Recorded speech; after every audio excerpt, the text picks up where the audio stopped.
then you will be all right. Omuriro guno gugema kuba gwatandika shayishatu n'ekicweka z'akasheshe bw'abeegi baba bari aha assembly bari kuronda akakiiko k'abakasi barana bishemero hini bagambaho nitwe uko omuriro gwatandika iturite abantu babambara seke itatuye munda turomura banaga nakejo mundu mudomtre isa ati tukora kimite tutere muri no bakigite sebo basitoni abantu ya baskali tubeta biza bagambara abana umuro tugoraza gwanga tutekamo amizi ganga ugorasa Umara kugamba wewe I was there the fire ban. The fire was sleeping, the fire ban. They are not connected because for them they have their own course which is not it is not on a school basis, it is nationwide. Science teachers were all here and they were managing the situation. We didn't have any gap. Katunga ripoti y'umuruga kwa Dimitri y'ishomero ya Mbarara secondary school. Polisi yabasakwisha kuguraza no kureba mu Dimitri ziri tuzakwata mu buryo ikirunzi cyabyo teni mwana wa muri Dimitri so na teni mwana affected konke bintu byabo mu byasya ikirunzi twaruzinda magara g'umuntu we abire kwerinda za kucondoza kureba cyarigera aho umuntu afutandika koragana muna bakamenyesha miro bakari shomereri yo muzo kwata twagitungero umbazi polisi arukuraza umuriro kamanyogo niko kutangira ebyombeke bindi okukwata umurogo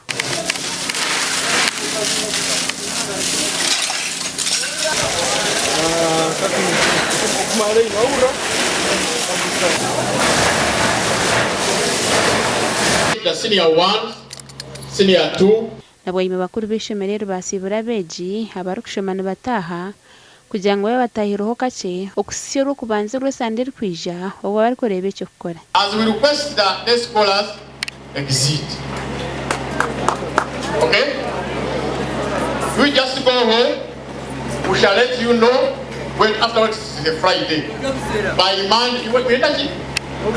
We have taken no account to the Omuriro. It was still early. Obushena uzo kunyuma kama takafa. You can find your bags. Let them they open for you, get your bags. You come back on Monday.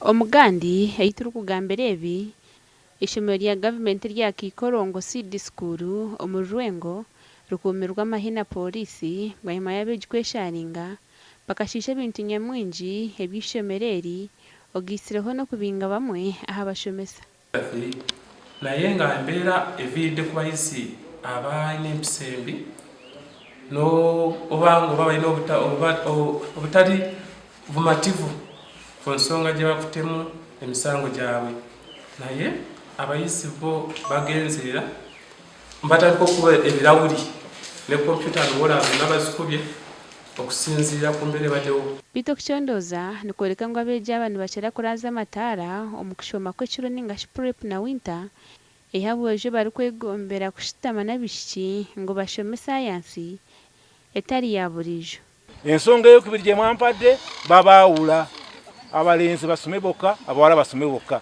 kati wawasiza ensonga lwacho yagala kubeera mukazi oba wafumbiddwa ensonga endala gye mwampadde banange kubanga babasimbisa layini okufuna emmere kakati mwagala kwesenera enshonga zajemesereza abaziye n'abebembezi kurambura ebintu ebirikubarwa miliyoni nka 9 ebyasisikara. I think you know the cause. Senior folks didn't want to wake up in the morning for preps. Then is it true that separating you also caused it? Separating boys and girls? Bakusindika no kubufumbo. Oli kubufumbo. Kwali oli kubufumbo. Kandi wobo yagala umunyonyogera mu ekiro. Nedala yange ekyo kisobolokeso okweka akasanti. Oya kunyonyogera mwana wa munno abana abamu bajja ne sirimu wa.